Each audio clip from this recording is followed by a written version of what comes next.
ব্যবসা জগতে কালো অধ্যায়ের নাম মূর্তি ব্যবসা। আঙ্গুল ফুলে কলা গাছ হওয়ার লোভে অনেকে আটকা পড়ছেন প্রতারণার এই জালে। কেউ কেউ ভুল বুঝে অন্ধকার থেকে ফিরছেন আলোর পথে। পুলিশ বলছে তাদের অভিযানে মূর্তি উদ্ধার করা গেলেও মূল হোতারা থাকছে অধরা। তাদের শেকড় খুঁজে পেতে প্রতারিতদের এগিয়ে আসার আহ্বান জানিয়েছে আইন শৃঙ্খলা বাহিনী। মূর্তি ব্যবসা রাতারাতি কোটিপতি হবার সহজ পথ, সঙ্গে প্রতারণার ফাঁদও। আর এই মরিচিকার পিছনেই ছুটছেন অনেকে। 2014 সালে নওগাঁ রানীনগর উপজেলার এই যুবক এক আত্মীয়ের প্রলোভনে পড়ে নিজের সর্বস্ব দিয়ে নেমেছিলেন মূর্তি ব্যবসায়। মাত্র 2 মাসের মাথায় খোয়া যায় 4.5 লাখ টাকা। কিছুটা আঁচ করতে পেরে সরে আসেন অন্ধকার সেই পথ থেকে। এক জায়গায় আমাকে চক্রান্ত ফেলে আমাকে মোটামুটি সেখানে 4 থেকে 4.5 লক্ষ টাকা আমাকে ঋণগ্রস্ত সেখানে আমাকে ধরা খিলে আর কি। অনুসন্ধানে দেখা যায় একটি চক্র কৌশলে ফাঁদে ফেলে নিয়ে যায় এই ব্যবসায়।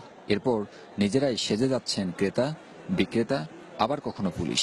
ফিরে আসা মানুষেরা বলছেন দীর্ঘদিন এর সাথে জড়িত থাকলেও আসল মূর্তি কিংবা মূল ক্রেতা কাউকেই কখনো খুঁজে পাননি তারা। এক রাতে যদি আমরা 5 কোটি বা 7 কোটি টাকা পাই, এই ধরনের একটা স্বপ্নের মাধ্যমে আমি বেশ 3 থেকে 4 বছর সময় দিছি এর পিছে। কিন্তু তাদের প্রতারণায় বা ছলনায় বিভিন্ন জায়গায় দৌড়াদৌড়ি করায়, কিন্তু কোথাও তো পাওয়া যায় না। মূর্তি ব্যবসা করে এখনো পর্যন্ত লাভবান হয়েছে এটা আমার জানা নেই। তবে বিভিন্ন সময় কিছু মূর্তি উদ্ধার হলেও অধরায় থেকে যাচ্ছে মূল হোতারা। পুলিশ স্টেশন সমূহে যোগাযোগ করে প্রতারণার বিষয়টি এবং প্রতারকদের শনাক্ত করে তাদের বিরুদ্ধে অভিযোগ দায়ের করা। প্রত্নতাত্ত্বিক ভ্যালু আছে, প্লাস হলো আপনার অর্থনৈতিক ভ্যালু আছে আর কি, বিশেষ কস্টিংটা অনেক বেশি আর কি। এই জন্য বিষয় আমাদের খুবই তীক্ষ্ণ নজর থাকে। বিজিবির দেয়া তথ্য মতে 2014 সালের অক্টোবর থেকে এ পর্যন্ত জেলায় মূর্তি উদ্ধার হয়েছে 16টি, যার বাজার মূল্য প্রায় 4.5 কোটি টাকা। হারুন ও রশিদ চৌধুরী, চ্যানেল 24, নওগাঁ।